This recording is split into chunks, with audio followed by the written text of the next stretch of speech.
తెలుసుకోవాల్సిన మాట, వినవలసిన మాట, నా మందిరము సమస్త అన్య జనులకు ప్రార్థన మందిరము. దేవుని బిడ్డలారా, దేవుని మందిరము అన్య జనులకు ప్రార్థన మందిరము, విగ్రహారాధికులకు ప్రార్థన మందిరము, తాగే బిడ్డలకు ప్రార్థన మందిరము, పాపములో ఉన్నవారికి ప్రార్థన మందిరము, లంచం తీసుకునే వారికి ప్రార్థన మందిరము, మనం ఎరుగని దూరస్తులకు ప్రార్థన మందిరము. ఈ విధంగా ఆయన చెప్పిన మాట, నా మందిరము సమస్తమైన అన్య జనులకు ప్రార్థన మందిరము.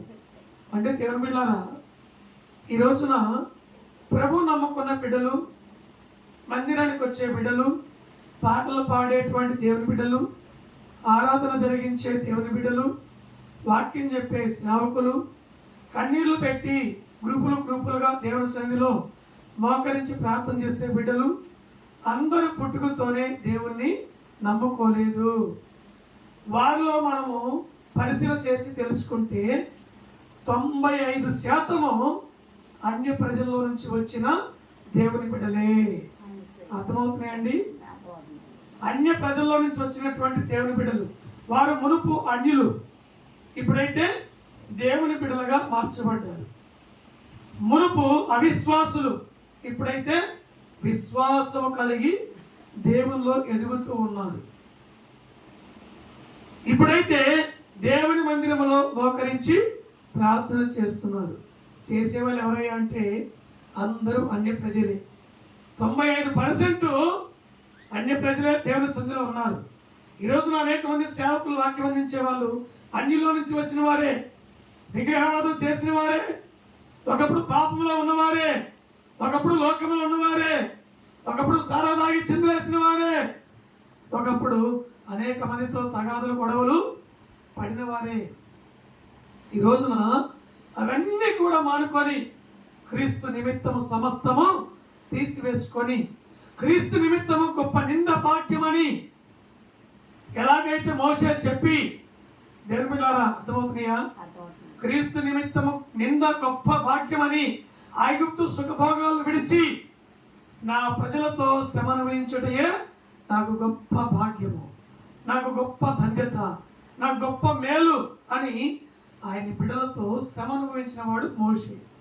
ఈ రోజున అన్ని కుటుంబాల నుంచి వచ్చిన వారు, విగ్రహారాధన చేసే కుటుంబాల నుంచి వచ్చిన వారు, లోకములో నుండి వచ్చిన వారు, ఎక్కడెక్కడో జీవితాలు జీవించినటువంటి వారు అందరూ కూడా అన్య ప్రజలే. ఆ అన్య ప్రజలు సర్వశక్తివంతుణ్ణి నజరేయుడైన యేసుని తెలుసుకొని సువార్తను ప్రకటిస్తున్నారు. ఏమండి? మధురమైన మాటలు చెబుతున్నారు, కమ్మని పాటలు పాడుతున్నారు. ఈ రోజున గొప్ప గొప్ప సేవకులు అనబడిన వారు అందరూ కూడా అన్య ప్రజలే. అన్య ప్రజలని దేవుడు ఏర్పరచుకున్నాడు. ఏం చేశాడు? అవునండి, పుట్టుకతో ఎవడు క్రైస్తవుడు కాదు, బాల్యంతో ఎవడు క్రైస్తవుడు అని చెప్పి పేరు పెట్టుకొని రాలేదు. కానీ నా కృప అన్యజనులకు కృప విస్తరిస్తుంది. స్తోత్రము కలుగును కాక. హల్లెలూయా. ఐగుప్తు నుండి నా కుమారుని నేను పిలిచితిని. ఆ లేఖనం నెరవేర్చబడినట్లుగా యేసు ప్రభు ఐగుప్తు నుంచి మరలా నజరేతుకి వచ్చాడు. ఆయన అనేక ప్రాంతాల్లో సువార్తను ప్రకటించాడు. అలాగే ఈ రోజున అనేక మంది అన్య ప్రజలు సర్వశక్తిమంతుడైనటువంటి ప్రభుని తెలుసుకొని సువార్తని ప్రకటిస్తున్నారు. వారి జీవిత సాక్ష్యాన్ని పంచుకుంటున్నారు.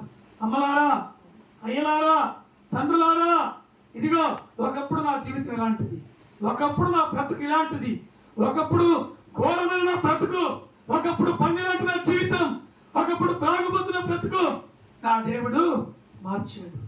అమ్మలారా, అయ్యలారా, నాకు జీవిత సాక్ష్యాన్ని వినండి.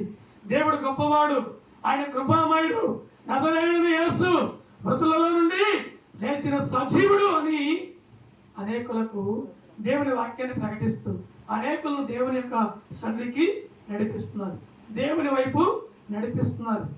దేవుడి వారికి ప్రతిఫలాన్ని ఈరోజు ఇస్తున్నాడు. దేవుని వలన వారు ప్రతిఫలాన్ని పొందుకొని దేవునిలో వాడబడుతున్నారు. ఆ కృప అన్ని ప్రజలు పొందుకున్నారు. హల్లెలూయా. హల్లెలూయా. ఈ రోజున మనము పుట్టుకతో క్రైస్తవం అని చెప్పి అనుకునేవారు చాలామంది ఉన్నారు.